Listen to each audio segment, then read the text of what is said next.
90-an kita kenal dengan sebuah buku yang berjudul Public Service Organization had been undergoing a process of corporatization.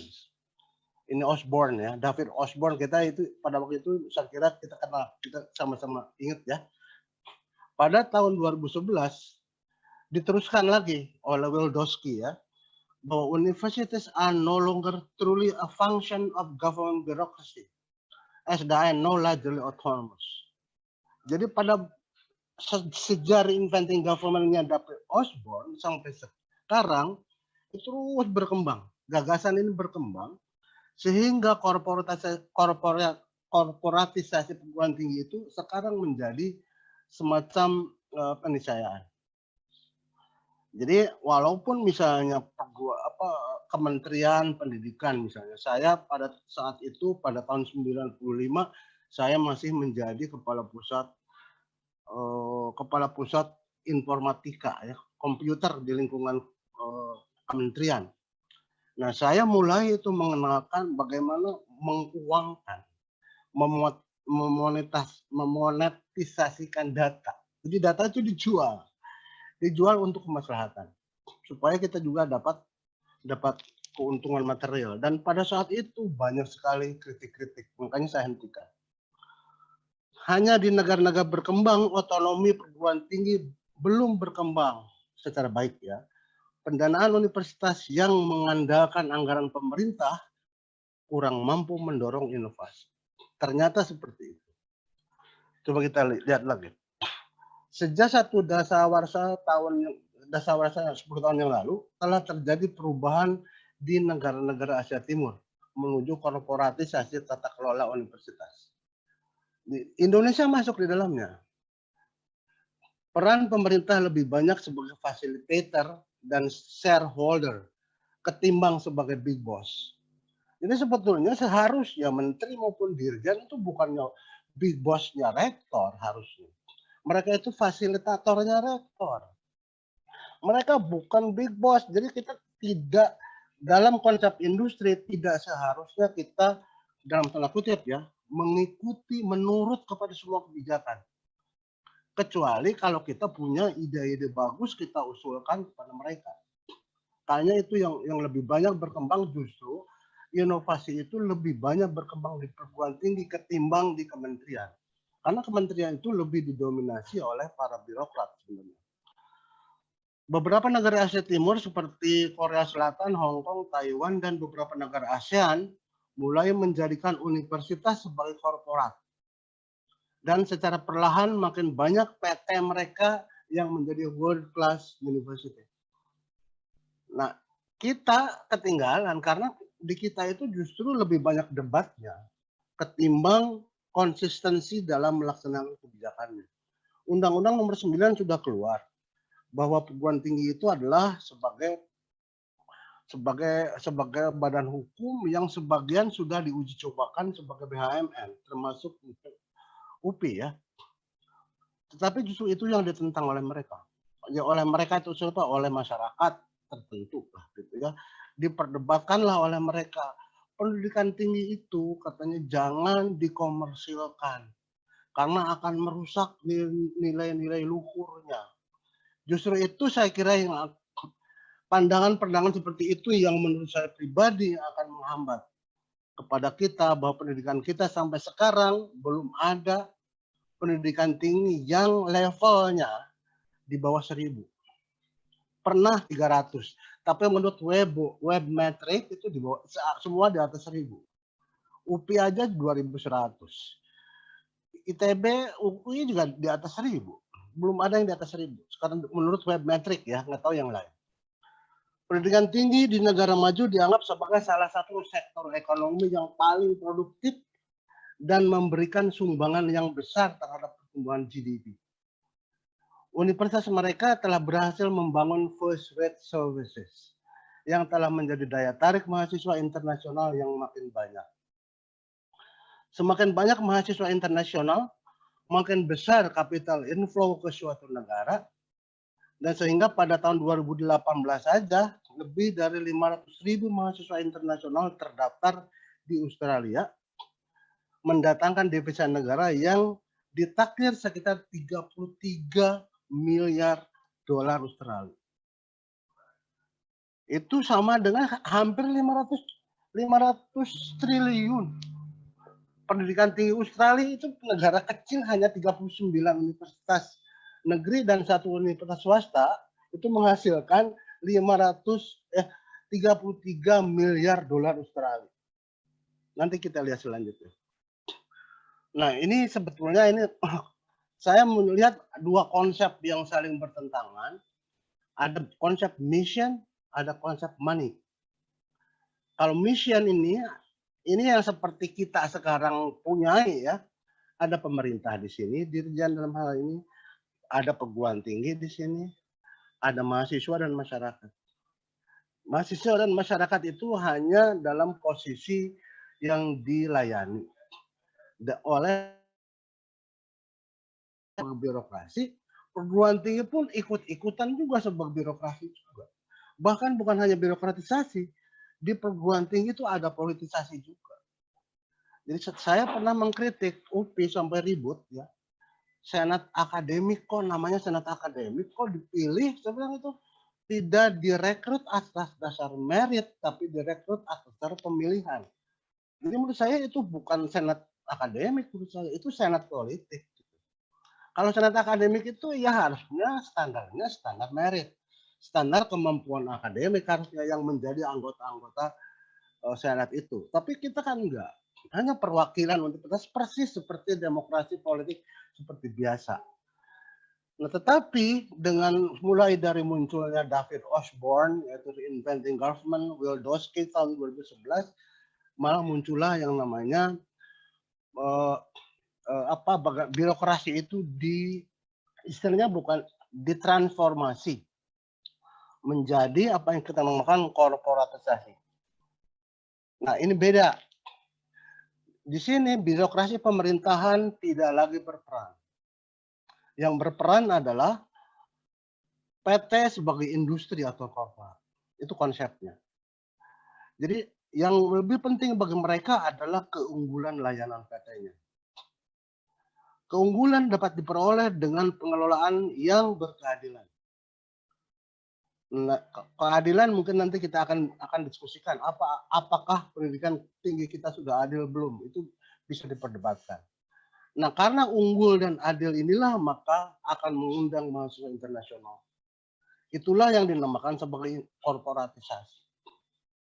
Ini adalah ada bukunya, ada Mission and Money dari Burton, Jeffrey and Evelyn. Ini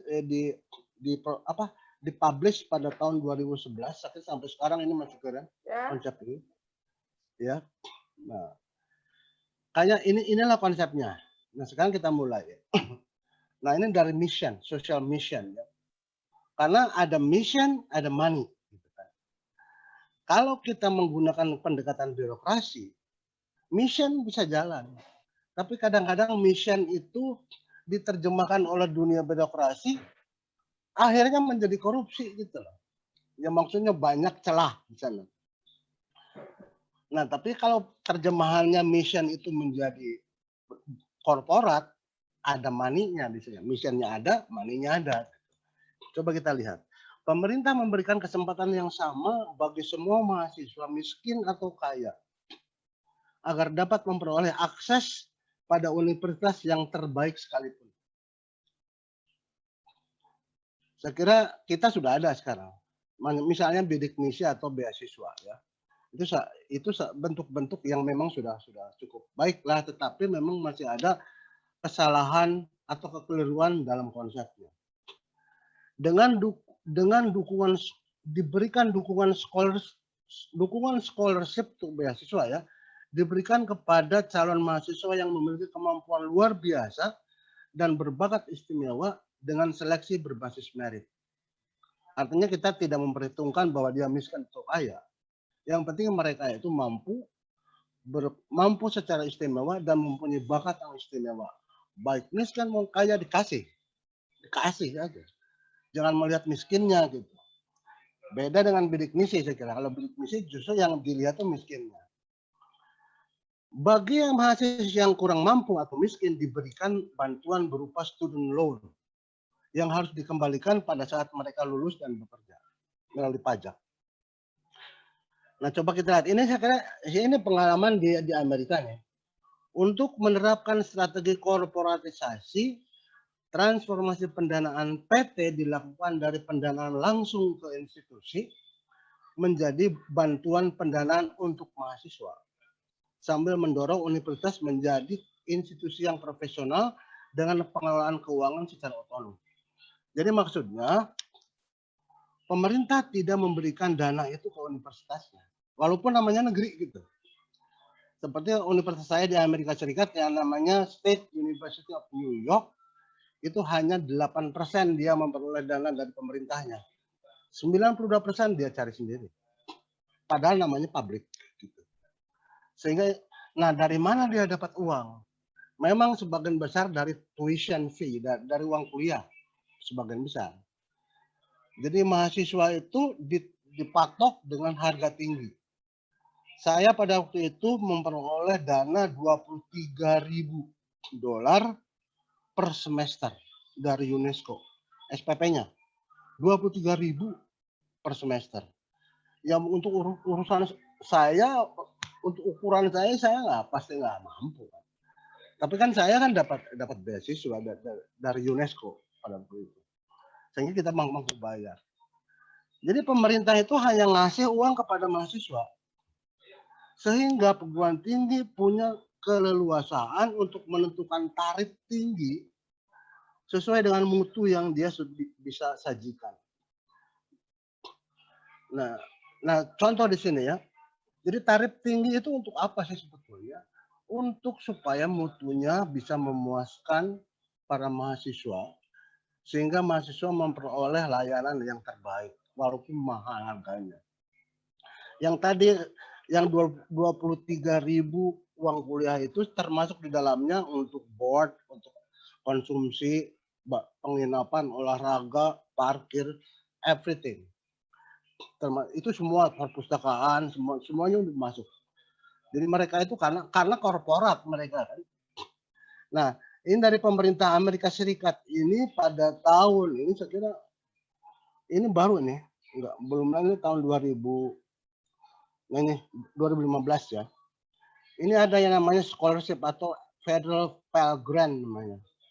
Pemerintah federal menyediakan 30 juta dolar, 30 miliar dolar untuk scholarship bagi mahasiswa. Kalau dirupiahkan menjadi 441 triliun.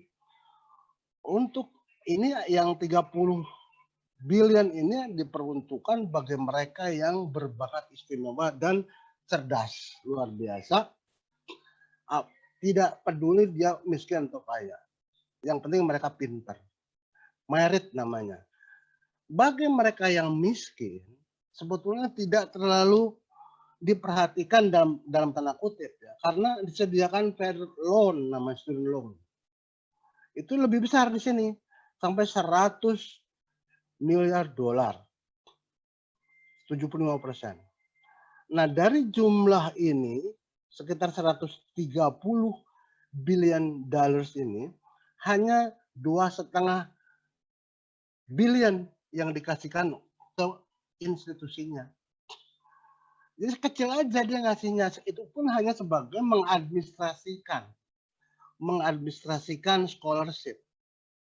Itu yang dikasihkan kepada institusinya. Jadi walaupun misalnya perguruan tingginya mahal, tetap aja mahasiswa akan mampu karena dia akan memperoleh bantuan dari pemerintah, bantuan pendanaan. Nah, kayaknya itu yang kita miss di sini. Indonesia miss di sini. Karena seperti bidik misi, mohon maaf ya, bidik misi itu terlalu banyak bicara tentang kemiskinan. Gitu loh. Padahal kan yang kaya pun harus dibantu kalau seandainya memang dia itu cerdas. Nah, ini adalah lanjutan dari tadi ya. Ini berkembang sejak tahun 80 sampai 2008 ini. Ini di Amerika juga. Ini loan itu semakin banyak. Ini juga yang Pell Grant-nya juga semakin banyak. Ini apa, Pell Grant itu adalah scholarship baik dari pemerintah pusat, provinsi maupun private grant. Private grant itu bisa dari perusahaan sebagainya. Jadi mereka penghasilan universitas itu yang dari sini semua, dari mahasiswa gitu. Tapi mahasiswa pun diberi oleh pemerintah gitu maksudnya. Nah ini tadi Amerika, sekarang Australia. Australia juga sama. Ini kalau di Australia, nah gini, kan tadi kan ada mahasiswa internasional di sana. Kalau mahasiswa internasionalnya tinggi, pasti perguruan tinggi di negara itu pasti bermutu, sehingga menarik orang untuk datang dan memperoleh layanan perguruan tinggi yang bermutu tersebut. Nah di sini yang ini semuanya adalah mahasiswa internasional Australia, sampai sekitar 500. Saya kira sekarang itu sudah di atas 500.000 sekarang. Sampai 2017 aja sudah hampir 500.000. Apakah itu undergraduate, apakah itu postgraduate, apa tuh enabling. Enabling itu semacam apa, tailor made gitu loh. Dan non award itu sebetulnya part time student. Jumlahnya cukup besar mahasiswa internasional ini. Mereka pada datang. Itulah yang nama ekspor pendidikan dari Australia. Australia itu tidak hanya mengekspor mobil atau hasil pertanian, tapi juga mengekspor pendidikan. Bedanya, kalau mengekspor hasil pertanian harus dikapalkan, harus didistribusikan berbagai risiko. Tetapi kalau mengekspor pendidikan tinggi atau pendidikan tidak perlu dikapalkan, mereka datang sendiri bawa uang. Yang penting mereka promosikan saja kita punya universitas yang berkelas dunia dan bermutu. Mereka akan datang. Datangnya adalah membawa duit mereka untuk membayar uang kuliah, untuk membeli buku, menyewa penginapan atau apa hotel atau apa menyewa tempat nginep lah gitu, atau makan sehari-hari dan sebagainya. Nah ini ada 10 negara penerima dan pengirim mahasiswa internasional terbesar. Ada 10 negara yang paling besar. Yang paling tinggi Amerika Serikat sudah di atas juta orang mahasiswa internasionalnya. Coba bayangkan, kalau sejuta dikalikan dengan rata-rata misalnya 200 juta saja, itu sudah devisa negara. Mengapa tidak kok pendidikan itu dianggap sebagai komersial? Tapi kalau tidak suka ya jangan katakan komersial, katakan saja korporatisasi. Oh, Amerika itu sendiri saya kira sudah jauh lebih banyak dari Australia memperoleh devisa negara dari pendidikan. Ini ada 10 negara nih. Ini Inggris, Cina, Australia. Australia tempat kelima. Walaupun negara kecil ya. Nah, siapa pengirimnya? Justru lebih banyak Cina di mana-mana. Cina itu dia pengirim juga penerima. Jadi sebenarnya Indonesia di sini saya kira belum kelihatan. India sudah, Thailand sudah, South Korea sudah. Indonesia kok belum? Berarti Indonesia belum bergerak secara internasional dalam industri pendidikan tinggi.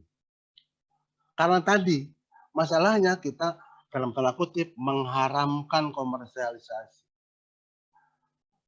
Masa kita hanya membeli doang gitu loh.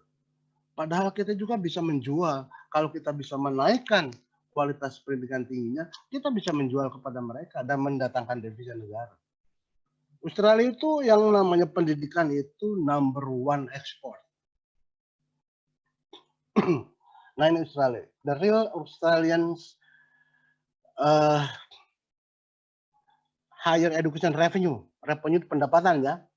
Mahasiswa internasionalnya bergerak sangat cepat. Sehingga revenue-nya, total revenue-nya naik. Kebanyakan revenue-nya adalah revenue dari dunia internasional. Karena memang untuk mahasiswa domestik, kebanyakannya itu diberikan grant atau diberikan beasiswa atau bantuan oleh pemerintah. Tapi semakin tinggi total revenue dari internasional, semakin rendah grant dari pemerintah proporsinya. Nah, ini semuanya kan kita bicara bisnis ya, kita bicara korporat, kita bicara industri. Jadi pendidikan tinggi itu sebetulnya mau tidak mau sudah bergerak di era industri pendidikan tinggi. Dan kita masih ketinggalan cara